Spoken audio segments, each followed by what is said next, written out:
So what we've done is we've done some interviews with recipients of whistleblowing. So these are people within organizations who are mandated or not mandated, but they receive employee concerns about mistakes or malpractices or wrongdoing. And we've done interviews in 3 different organizations. So the first one was a small company. It was a telephone communication services company here in London. And at the time of the interview, the disaster was still ongoing. It wasn't a public scandal, but there was a disorganization anyway. There was a notion of an issue of sexual harassment, and the HR person took it up and took it to the CFO and the CEO, and the whole thing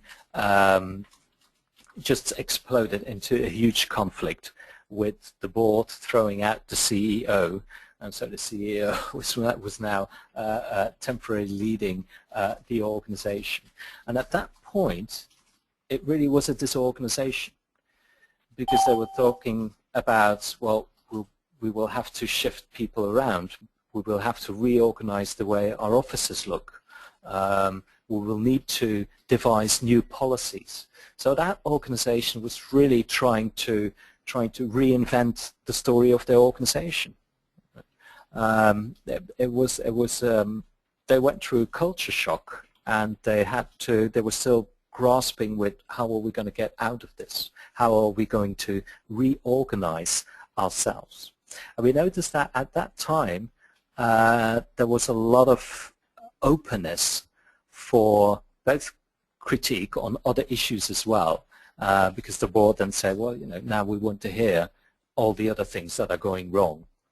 But there was also a lot of openness towards ideas from the people lower in the hierarchy as to how things should be run now, what kind of procedures should be in place, etc. So that created a rupture, but a lot of openness.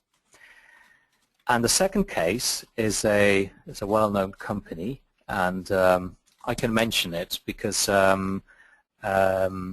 people from that company give public lectures as well. So if there's any questions, we can talk about it during the Q&A. So, but it was a multinational electric engineering company, German headquarters, and we've done research with compliance officers in London and Brussels. This disaster happened in the recent past. It wasn't going on anymore, but it happened in less than 4 years.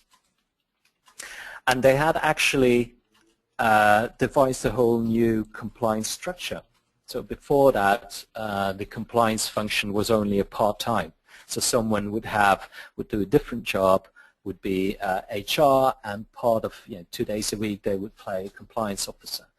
And what they did was they restructured the compliance function into one independent body or department within the organization, with only full-time people working as compliance officers. And I think they went from 65 to 500 people working on compliance. So it had a huge impact. They had reinvented their story. But at the time when the disaster happened, and this one was a public scandal, it was a rupture. It was a culture shock as well, because there were engineers working there for a German company who had a reputation, as German companies tend to have sometimes, of being high quality, very reliable, and all of a sudden police were searching their offices. So there were notions of identity loss there. People didn't know what to expect, who they were, what their role was anymore. But the company had reacted to that and had already reorganized to a certain extent. And then the third case was a steel manufacturer in northwestern Europe. I can't be more specific about that one because the company has asked us not to mention their name. So if I would say what specific country it was, it would be too easy for you to guess. So I can't do that. But what we didn't do research 15 years ago. We did research 3 years ago, and a number of interviews there. And in a distant past, so more than 15 years ago, a huge disaster had happened. It's a steel manufacturer, so if disasters happen in plants like that, it really is, people died, it's public scandal, a lot of public critique. So yeah, rupture in the story of the organization, and they had to reinvent their organization as well. And they had done it, and they were, we were pretty impressed with the structures they had put up.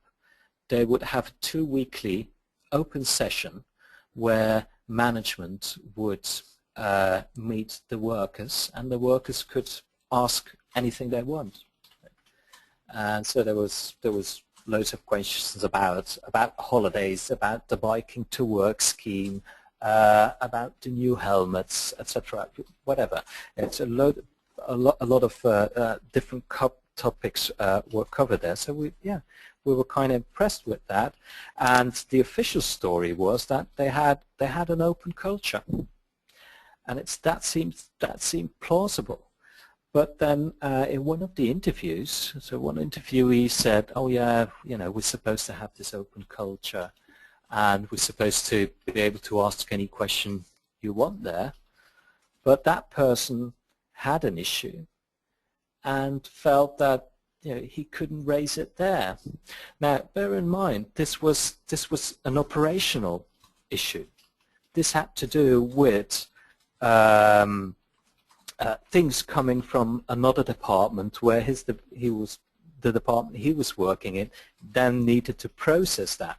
Right? So it's very operational. You would expect, wouldn't it be obvious that you could raise that kind of concern? It's not really an attack towards the identity. It's not a scandal. It's just an operational mistake, something that might be easily corrected. And he said that no, there's no forum, there's no way for me to say this. Whether that's true or not, we won't go into that. The point is that as part of the deal of getting access to that organization, we promised the board that we would report back to them.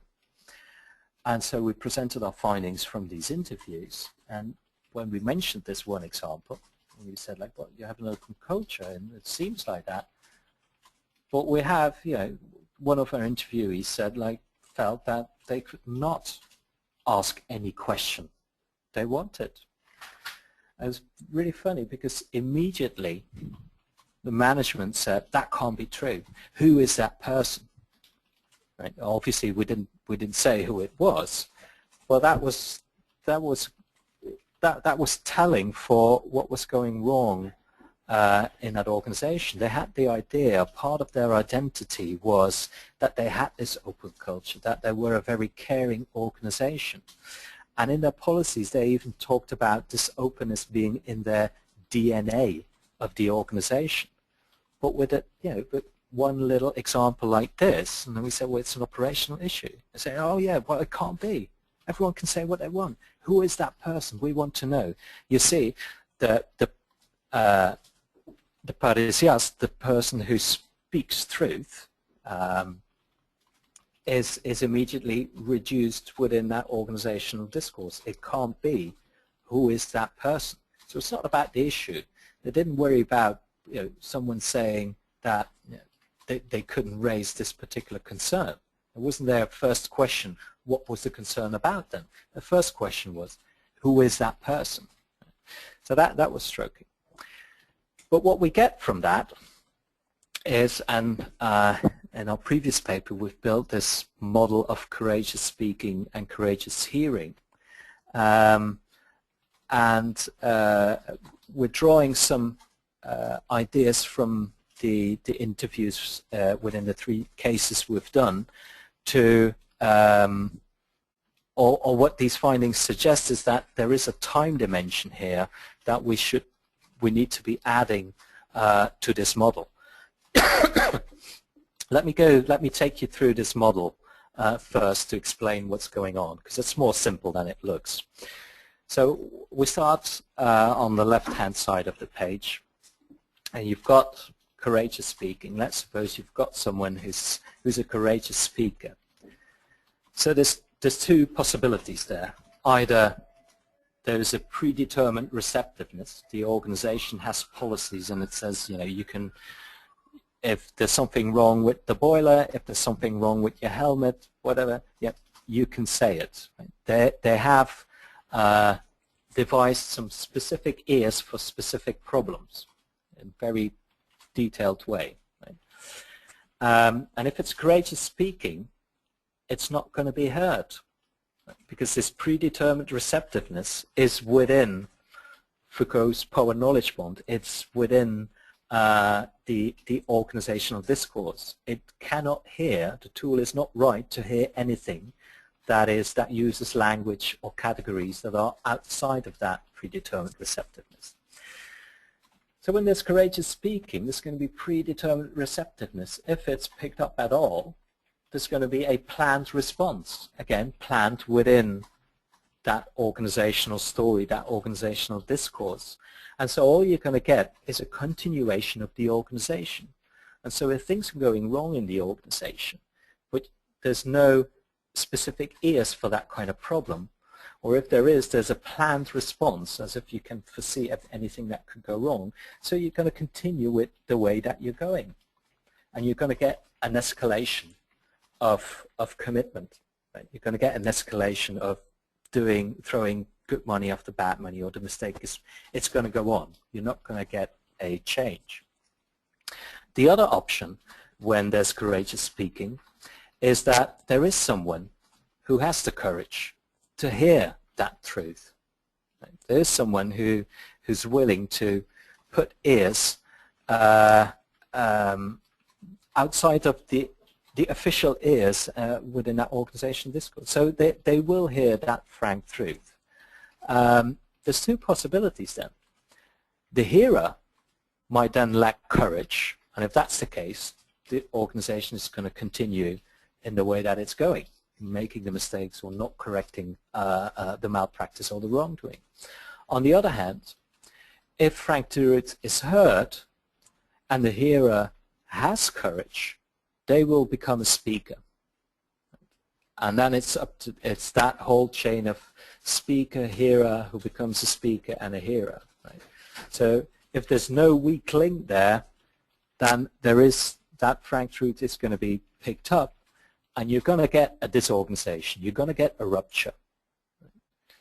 Key would be, and in terms of in the context of internal whistleblowing policies, key is to pick it up while the concerns are still being raised inside the organization. It might impose that you need to drastically change the way you're organizing, change the way you're doing things, but at least you'll be able to more or less contain this organization. You'll have a rupture, but you'll have time to reorganize before it gets outside and before it gets out of hand. Now, what the interview data from our 3 cases suggests is that as time goes by, even organizations who have experienced a disorganization, a rupture, they tend to just redesign predetermined receptiveness.